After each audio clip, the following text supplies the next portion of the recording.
saya kebetulan alumni pesantren pertanian Darul Falah, yang dimana sejak kita garam ini udah disubsidi kemana? mau kita berwirausaha mau enggak, ya masalah juga pasti ada, gitu. Jadi daripada kita nggak wirausaha, kita punya masalah, lebih baik sekalian kita wirausaha terus kita dapat masalah. Kalau saya pikir sih gitu. Belum tentu masyarakat sekitar itu merespon dengan positif. Dan terus terang saya katakan,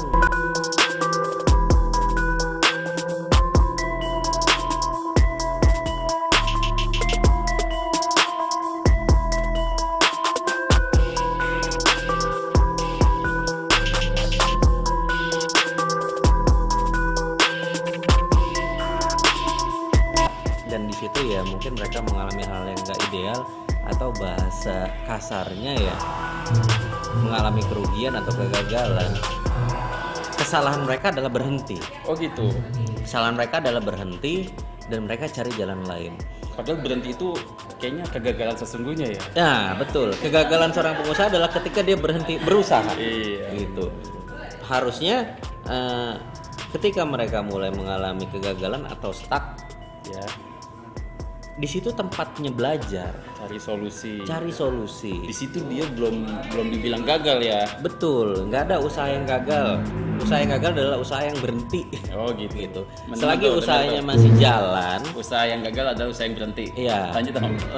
Usahanya masih jalan, ada atau nggak ada pemasukan, Masih itu adalah, berproses. itu adalah buat saya adalah masih usaha yang jalan, masih bisa diusahakan. Tapi usaha yang gagal adalah usaha yang berhenti. Simpel ya. Mau berhasil jalan terus. Jalan terus, Berarti itu gagal. Selesai. Dan gagal. Nah, berarti memang bukan passionnya wirausaha. Oke. Masih terkait tantangannya Om. Om Fahri juga pernah gagal dong. Oh pasti. Apa pembelajaran yang Pak Om Fahri dapat dari kegagalan tersebut? Pembelajaran apa ya? Pembelajaran yang paling penting adalah dari setiap kegagalan kita bertumbuh. Betul. Dari setiap kegagalan pasti ada ilmu yang nambah di Benar. situ. Jadi ketika kita mengartikan atau menginterpretasikan kegagalan sebagai sebuah gagal dalam Mati gitu. gagal Bukan dalam mati, artian sesungguhnya, buat saya sih itu salah gitu. Karena kegagalan buat saya adalah bertumbuh. Jadi ketika kita gagal, sesungguhnya kita sedang bertumbuh.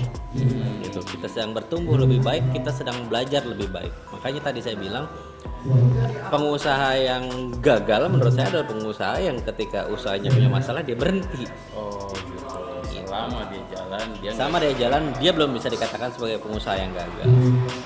Jadi buat Om kegagalan adalah proses bertumbuh gitu ya. Itu kegagalan adalah proses. Saya lebih keren. Om, keluar pembahasan sedikit nih. Siap. Terkait hobi. Oke. Hobi Om kan oke nih, Harley Davidson. Alhamdulillah. Masih sempet tuh jalanin hobi itu. Lalu gimana juga, ini permasalahan banyak orang yang punya hobi juga nih. Gimana juga dapat restu dari ibu negara? Oh, ini pertanyaannya agak ngeri-ngeri Oh sedap. gitu. Biasa yang penghobi itu begitu. Ya, justru saya kalau hobi itu masih dan buat saya itu agenda yang mutlak ya. Wajib dan Dilakukan. bahkan saya atensi gitu untuk dilakukan. Karena apa? Jadi kalau menurut saya laki-laki itu wajib punya hobi. Laki-laki wajib punya hobi karena apalagi kalau dia bisnis gitu. Bisnis itu kan pusing. Ya. Tantangannya banyak, permasalahannya tuh berat gitu. Jadi ketika dia punya hobi itu akan lebih terlampiaskan. Balance jadi. Akan lebih pikiran terlampiaskan dan kebetulan saya pilih hobi saya yang tadi disebut barusan karena di situ saya ketemu orang yang luar biasa ya. Jadi akhirnya Om jadi banyak inputan. Iya, jaringan lawan diskusi. Betul. Di sana saya lebih ketemu orang-orang yang lebih hebat, lebih profesional, lebih expert, dan buat saya hobi pun sarana untuk nambah ilmu. Akhirnya jadi lebih produktif Om ya. Betul. Ketika kita kembali ke katakan dunia kerja atau dunia usaha, habis touring katakanlah, wah Nah. jadi lebih fresh ya. Betul. Dan biasanya setelah touring pasti kita ketemu dengan teman-teman baru yang wah mereka hebat-hebat semua. Ya, Banyak lah teman-temannya pembelajaran. katanya laki-laki harus punya hobi. Catat. Oke, rencana ke depan apa nih Om? Baik terkait usaha ini ataupun di luar kalau ada. Kalau terkait usaha pasti ya saya sangat berharap istilahnya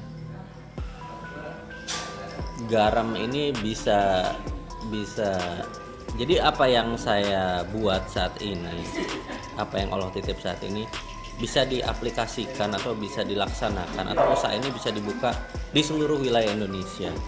Gitu karena kita ini negara maritim. Indonesia punya garis pantai yang cukup luas dan panjang, dan sangat ironis ya ketika Belum tergali Indonesia seluruhnya, dengan yang punya laut yang cukup luas dan bagus tapi garamnya masih impor. Ironis ya. Ironis. Nah, akan lebih baik ketika kita bisa swasembada, dan tentunya ketika kita bisa swasembada banyak petambak yang pastinya bisa lebih sejahtera. Amin. Keren. Om, terakhir kasih pesan dong untuk teman-teman yang baru ingin menjalani usaha, gimana nih? Buat teman-teman yang pengen ngejalin usaha, singkat sih pesan saya, usaha itu dijalanin, bukan dipikirin. Lebih baik kita gagal tapi kita nyoba daripada kita nggak pernah melakukan apapun sama sekali. Jadi banyak ya saya lihat semua pembelajaran, materi-materi pengayaan tentang kewirausahaan lebih banyak teorinya. Jadi saya rasa teman-teman akhirnya ketika mulai usaha justru lebih banyak mikirnya daripada ngejalaninnya gitu. Jadi ahli teori nih. Iya, di ahli teori pikir terus. Jadi buat saya apa sih pesan-pesannya? Ya usaha itu ya dijalanin, bukan dipikirin. Ketika jalan sambil dipikir gimana caranya biar ini jalan selamanya. Gimana caranya biar manfaat untuk banyak orang. Keren banget. Jadi usaha itu harus dijalani. Pikir sekedarnya Om ya. Ya. Jalanin sebanyak-banyaknya. Betul. Thank you banget Om Pari. Siap. Gue banyak belajar banget dari Om Pari. Sama-sama. Teman-teman yang nonton juga memperoleh manfaat dari Amin. diskusi. Semoga usahanya makin lancar. Amin. Sehat-sehat selalu. Amin, Sama amin. keluarga, anak juga. Amin. Hobi juga jalan terus. Oh, satu lagi, jangan lupa subscribe channel Langkah TV. Thank you. Oke teman-teman, sampai jumpa di video selanjutnya. Kalau ada pertanyaan maupun saran silakan isi di kolom komentar. Wassalamualaikum warahmatullahi wabarakatuh.